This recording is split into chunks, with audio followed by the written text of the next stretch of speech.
Hello kids! Ako si Teacher Mamie, welcome kanimo sa toang Gen Z Online. O si Teacher Mamie nag-remind kanimo nga ato ang atimanon ang atong kaugalingon. Pinaagi sa pagkaon o nutritious na pagkaon o pag-inom og food supplement. Kabalo ka kung imuhang atimanon ang imuhang kaugalingon usa na ko ni kada kung tabang sa tibok nimo nga panimalay sa tibok nimo pamilya. O dili lang basta lawas na to ang atong atimanon. Atimanon usab nato ang ato ang kinabuhi pinaagi sa espirituhanong butang. Sa ato ang episode karon, natay isa ka teacher na naka-teach na kanato kung mga nilabay panahon. Pero taas ang iyang bakasyon o karon nibalik na usab siya. Tara ato siya ila-ilahon. O uban nato usab nato ang ato teacher sa ato ang Bible lesson nga si Teacher Ivy. Aduna kitay makatunan sa iyang itudlo kanato. Magtuod sa pulong sa Ginoo. Adunay butang nga dili nato makita pero ato kining kinatuohan nga anaa gyud kini. Ang ato ang pagtuon sa pulong sa Ginoo makatabang kini nga modako ang ato ang pagtuo sa mga butang nga dili nato makita. Ug mamahimo kang strong sa imong kinabuhi. Bata sa ato ang pagpadayon karon ato kining sugdan pinaagi sa pag-ampo. Ang pag-ampo bata magkatabang kanato kini pinaagi sa pagpakipag-istorya sa Ginoo. Ang pagkipag-istorya sa Ginoo usa kini ka komunikasyon nga mas mailhan usab nato siya. Mao kining panahon nga istoryahon nato siya. Siya maminaw o matinud-anon nga motubag sa ato ang mga pag-ampo. Ug kabalo ka pinaagi sa mga pag-ampo nato kaniya, mas mudako ang atong pagtuo kaniya ug pagsalig sa panahon nga aduna kitay problema o kalisod sa kinabuhi. Isulti nato kaniya tungod siya ang best listener sa tanang panahon. Mugamit siya ubang tawo aron masolusyonan ang imuhang problema. Pwede usab nimo iampo ang tawo nga naay problema. Tabangan nato siya ampo. Dalo nato sa Ginoo, istorya nato sa Ginoo kung sa iyang problema kay aron kun mugaan ang iyahang pagbati. Tungod kay naa ka nga gatabang kaniya pag-istorya sa Ginoo. Tara, atong i-fold ang ato ang kamot ug ipiyong ang mata. Diyos, salamat sa karon nga panahon nga ikaw nagauban ka namo. Pinaagi sa Gen Z Online, aduna kami matun-an ug mas mailhan ka pa jud namo. Gamita kini nga ma-share usab sa ubang problemadong bata. Kung aduna may nagkalisod karon, tabangi siya. Ang imuhang pulong, gamita kini nga magmalig-on ang ihang pagtuo kanimo ug mas mailhan kaniya sa mas maayong pamaagi. Ginoo, ako usab nagaampo sa matag usa karon nga nagasubaybay sa Gen Z Online nga tagaan nimo siya ug kaalam sa pagkinabuhi matag adlaw kung paano i-apply ang imong pulong sa ilahang kinabuhi. Ang bata nga nagasubaybay kanamo karon, tabangi siya magdako nga adunay pagtuo kanimo, adunay kahadlok kanimo ug naay pagkinabuhi nga nagasunod sa imong pulong. Ang tanan akong ginasalig sa ngalan ni Jesus. Amen.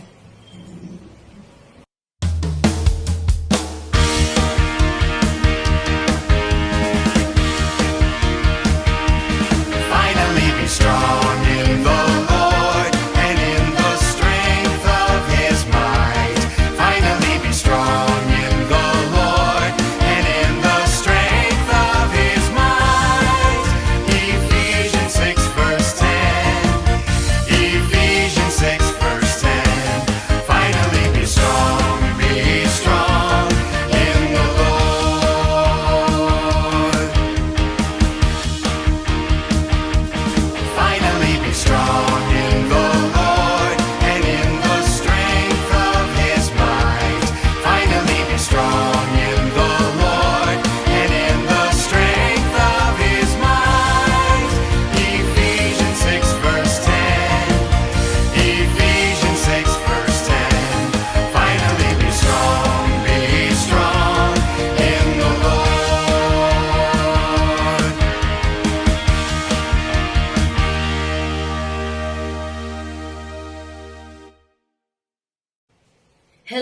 bata, ako si Teacher Joy ang magtudlo sa inyo karon og memory verse. Ug karon ako pangutana sa inyo mga bata.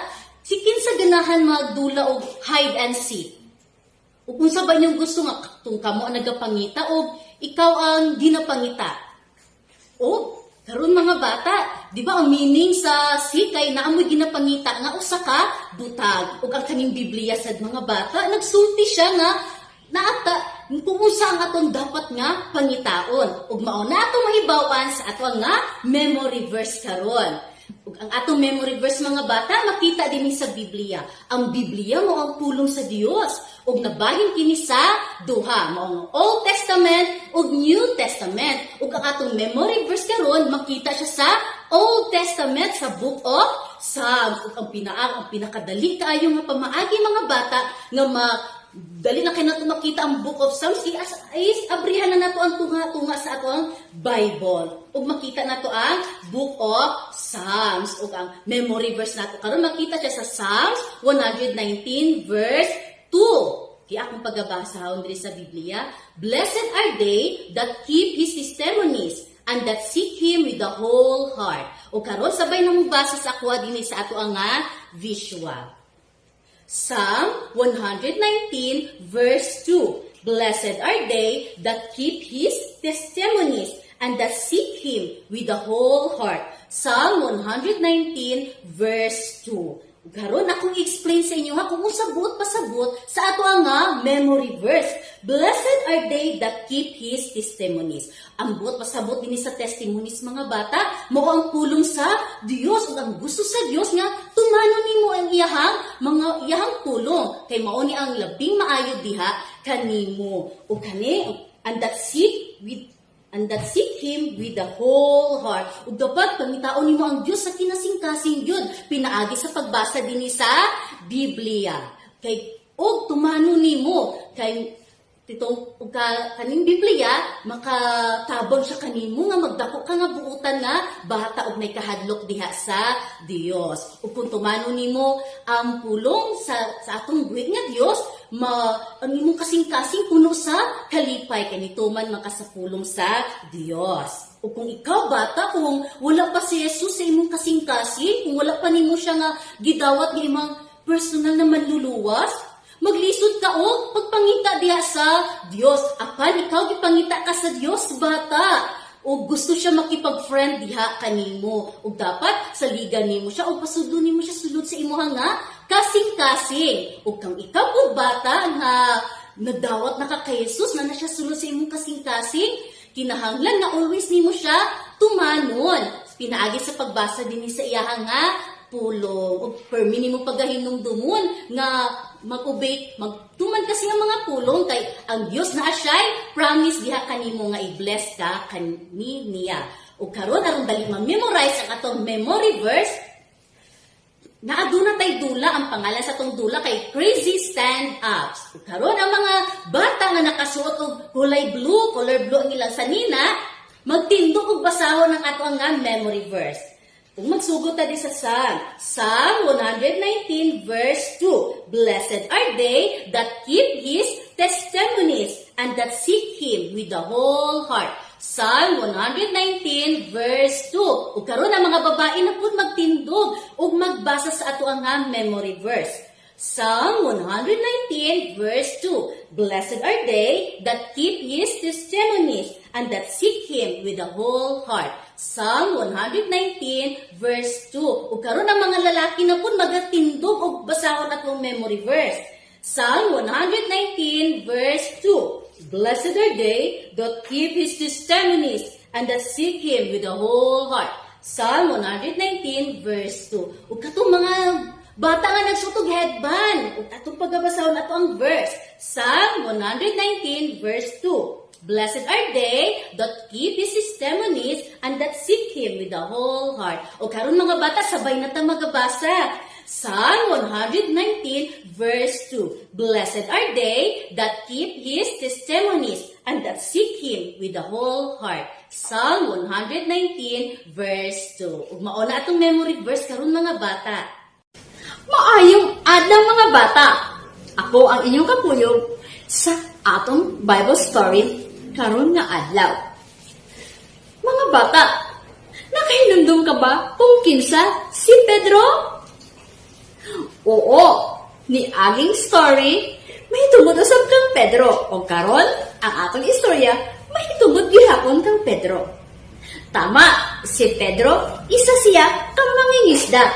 Ug tinawag siya ni Ginoong Jesus aron mangisda sa mga katawhan. Ug kung asa si Jesus moadto, kauban usab si Pedro. Si Jesus nagtudlo sa mga tao kung paunsa magminahalay, magampo ug siya usab ang nagaayon sa mga sakit. Samasa ang bulag, ang dili makadungog, ang dili makasulti, ang bakol, iyang maadyo. Ug nahibulong gayud si Pedro, ug mao kana nga musunod-sunod gayud si Pedro kang Jesus kung asa siya moadto. Si Jesus nagtudlo usab og isa ka parabulo. Ang parabulo mao ang ginaingon nga mubo nga istorya aron masabtan sa tanang tawo ang istorya. Ug si Pedro mga bata naminaw gayud siya sa gisulti ni Jesus. Ang pulong sa Dios nagsulti dinhi sa Matthew chapter 7 verse 24 nga nagaingon, busa ang tanang nga nakadungog sa akong gisulti ug nagtuman niini mahisama sa usa ka alamong tawo nga nagtukod sa iyang balay diha sa bato. Mao kana ang gisulti ni Jesus sa iyang parabulo. Ug si Pedro huna-huna mahitungod sa isa ka balay nga gihimo ug gitukod sa bato. Unsa man ang hitsura sa inyong balay? Tingali nindot kayo ang inyong balay. Ug tingali gwapo jud kaayo tungod kay samin ang mga bintana.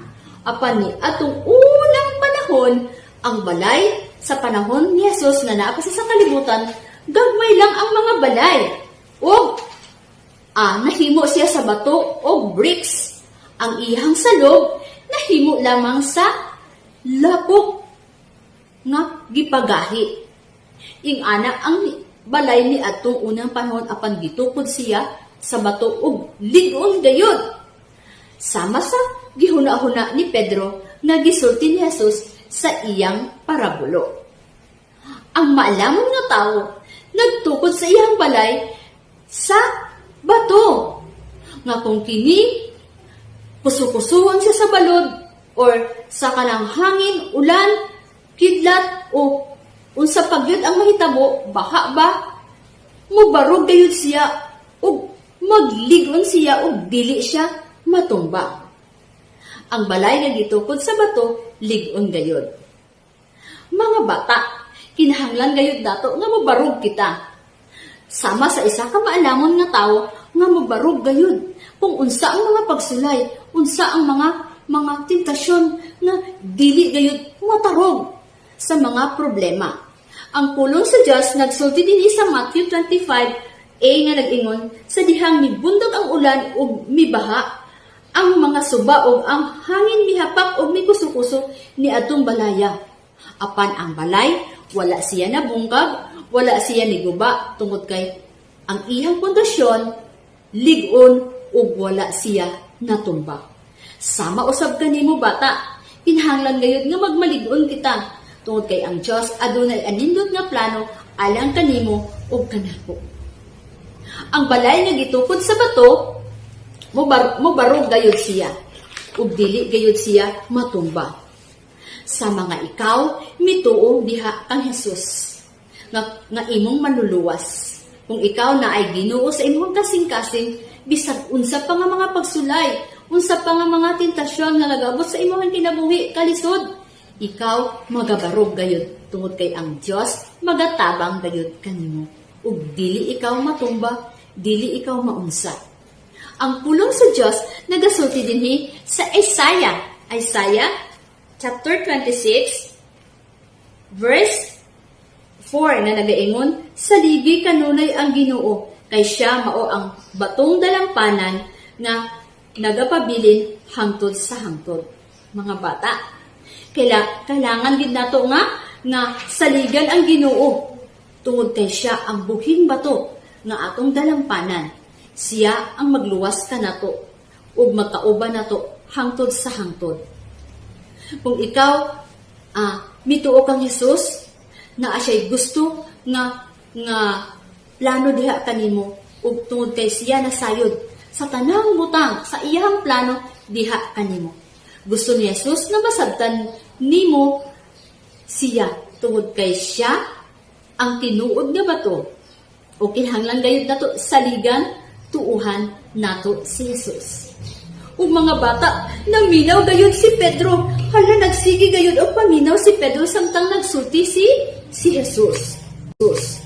Ug nakasulay ka na mga bata nga nihimo ikaw og kastilyo daplin sa baybayon? Nga kung moabot ang kusog nga hangin, muhapak ang balod, mahanaw ang castle or kastilyo nga imong gihimo. Sama usab sa tao nga buang-buang nga mutukod sa iyang balay sa balas. Tungod kay niadtong unang panahon sa Israel bisag asa lang dunay balas. Ang lupa kadaghanan balas o kung muulan mo kalit siya og kanang kahumok ug mabanlas. Ang tao nga buang-buang iyang gitukod ang iyang balay sa balas. Ug pag-abot ang bagyo, hapakon sa bagyo, maguba, sama sa kastilyo nga imong gihimo sa daplin sa baybayon. Gusto sa Dios nga mobarog gayud kita nga magmalig-on og dili huyang ang atong pundasyon. Ang balay nga lig-on ang pundasyon, sama nga ikaw lig-on din sa atubangan sa Dios sa tanang pagsulay. Sama ba ikaw niining tawhana nga naghimo og imuhang balay sa balas? O sama ikaw sa tao nga naghimo sa iyang balay nga ang pundasyon bato? Bata, ang Diyos perpekto gayud. Siya ang Diyos nga balaan siya. Wala siya'y nahimo bisag unsa nga mali. Tungod kay ikaw ug ako iyang gihigugma. Gihimo niya ang tanang butang dinhi sa kalibutan. Sama sa mga kahoy, puno, dagat, balas, tanang butang. Ug iyang gipadala ang iyang bugtong anak nga mao si Jesus. Tungod kay naa siya'y plano, anindot nga plano alang kanimo ug kanako. Iyang gipadala ang iyang bugtong anak nga mao si Jesus dinhi sa kalibutan. Nagantos, namatay, gilubong, ug nabanhaw, ug nagahari siya dito sa langit. Ug naa siya'y dako kayo nga plano diha kanimo. Aron ikaw maglig-on ug dili ka magpadayon sa pagpakasala. Ang paghimo sa balay nga gitukod sa bato, sama ikaw sa tao nga malig-on. Apan kung ikaw nagpatindog sa imong balay diha sa balas, sama ikaw sa tao nga wala nituo diha kang Jesus. O kung hapak-hapakon ka sa balod, ang imong balay mabungkag gayud. Bata, gusto sa Dios nga malig-on ikaw. Tungod kay siya adunay anindot nga pamaagi kanimo ug sa imuhang ug sa iyang plano diha sa imuha. Gusto sa Dios nga mubarog gayud ikaw sa tanang pagsulay, sa tanang mga tentasyon, sa tanang problema, sa makaron nga lisod kayong atong panahon. Na ay kagutom, na ay gera, na ay sakit nga mao ang COVID, ang Omicron virus. Mga bata, kinahanglan mo barog gayud kita o kinahanglan si Jesus ato gayud sundon saligan tuuhan. O kung ikaw bata wala pay Jesus diya sulod sa imong kasing-kasing, kinahanglan nimo nga dawaton siya diya sulod sa imong kasing-kasing aron ikaw magmaligon mo barog sa tanang problema nga imong ginaatubang. Ang pulong sa Dios nagsulti dinhi sa Ang pulong sa Dios nagsulti dinhi sa John 5 verse 24 nga nagaingon, sultihan ko kamo ang mamati sa akong gisulti ug mituo kaniya nga magpadala ako nagpadala ka nako may kinabuhing dayon. Bata, ang Dios gipadala niya iyang bugtong nga anak nga si Jesus tungod kay siya naghatag og kinabuhing dayon, everlasting life. Gusto sa Ginoo nga imong dawaton siya diya sulod sa imong kasing-kasing aron maangkon nimo ang kinabuhing dayon nga kauban si Jesus ug magmalig-on ikaw og saligan nimo sa tibuok nimong kinabuhi. Nga sama ikaw sa tao nga nagpatukod sa iyang balay sa bato ug dili sa balas. Karon atong iduko ang atong mga ulo ug magampo kita sa Dios. Salamat Ginoo sa imong kaayos sa among kinabuhi nga ikaw nagapa-remind kanamo nga kami magmalig-on sa tanang mga pagsulay, sa tanang mga tentasyon. Ikaw Ginoo ang magauban kanamo nga kami magpadayon sa pagtuo diha kanimo. Kami Ginoo nga kanang mga ang dili kami mapadala sa among mga problema ug magatuo lamang kami og saligan namo ikaw sama sa batong nga ikaw Ginoo ang amo ang strong foundation sa amo ang kinabuhi.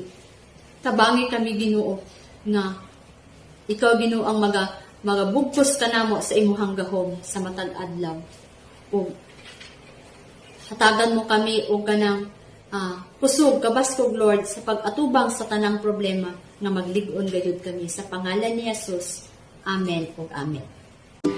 Si Teacher Mayney, nibalik.